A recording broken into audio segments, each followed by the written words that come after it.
Hi, everybody. I'm John Granado. That's Josh Jordan. You can hear us on ESPN 97.5 and 92.5. You can also see Josh's work at sportsmaphouston.com. Hit subscribe if you haven't yet so you get all of our content here at SportsMap HOU.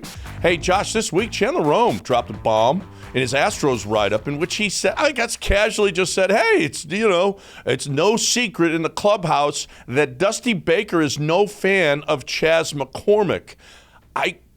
I honestly, I don't know if there's any other explanation if you want to know the truth. A guy who doesn't get playing time when he's got the second highest OPS of anybody available, and yet Dusty plays him intermittently.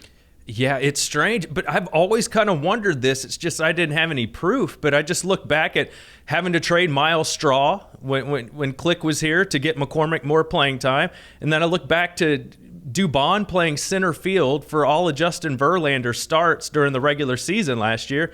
And then McCormick, before the season started, made a comment about, I'm starting center fielder until somebody comes and takes the job from me. And then he didn't start the first two games of the season. Something's there. No, absolutely something is there. And I don't get it. I guess Corey Jelks comes up with some big hits. Yeah. So, and he came up with some great defensive plays as well.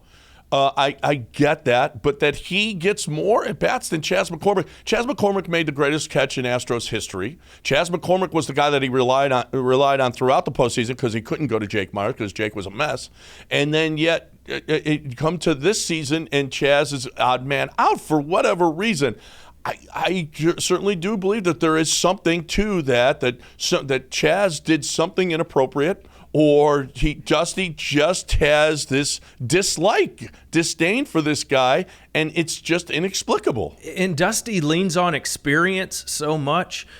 Chas, with all that experience from the World Series run this past year, taking Garrett Cole yard in that big game at Yankee Stadium, there's got to be something going on there. And now I trust Chandler Rome. This guy, he uncovered the Verlander Tommy John surgery ahead of time.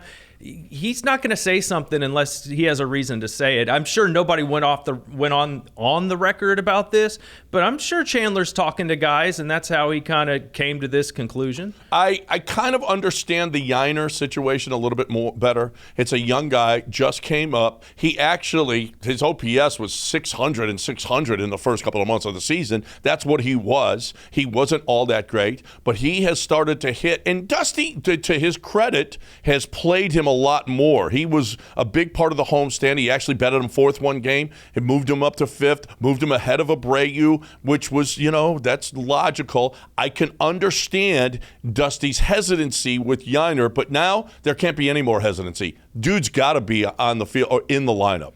No, I'm with you, but look what that took. It took Dana Brown going on the flagship and saying, I'd like to see, Yainer get more at bats. You can't just have him sitting on the bench when he's your best hitting prospect. He's got to play.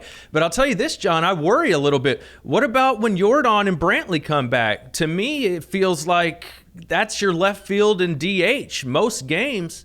Is Yainer going to go back to just catching once every 5 days? They can't do that. Well, which would you rather have, the guy that's got the 812 OPS or the guy that's got the 557 OPS?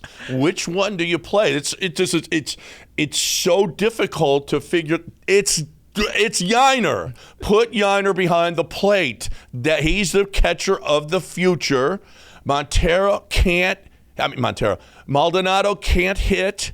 So you cannot keep giving away outs, especially with this pitching staff, the way it is throwing, the way the injuries have built up, the way that the bullpen has seemingly disintegrated right before our eyes, that starting pitching is France and Blanco.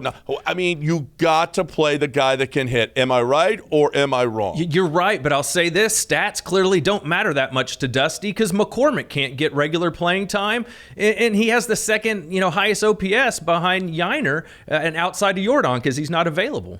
Absolutely. Well, you know what? He's got to start. He has got to get off of the Maldonado. Because, and by the way, the pitching staff's ERA is better with Yainer behind the plate. So all of this stuff about him having to learn is got to be over. And if he has to step in, Dana Brown has to step in, because we have to see the best lineup. If this Astros team, in years past, we've had this, okay, well, it's a 162-game season. They've got a big lead. You can rest guys and do all that. They don't have that anymore. Now they're chasing. They're not the hunted. They're the hunter. So they have to play the best lineup that gives them a chance to win every single night. Agreed. See, I got some MyBookie swag here, John. You got one of these? Nice. Nice. Yeah, I got one. I used to wear it, but then I got a job. What? I wear golf shirts. Okay. Can't wear MyBookie on the golf course there, Josh. Okay. Fair. You could if it were collared, right? Yes, but I wouldn't. Oh, you wouldn't? No, You but I wouldn't? wouldn't. Something that said MyBookie across the chest with a collar on it. I mean, well, what if they gave you a whole shit ton of money to do that? Well, then I would.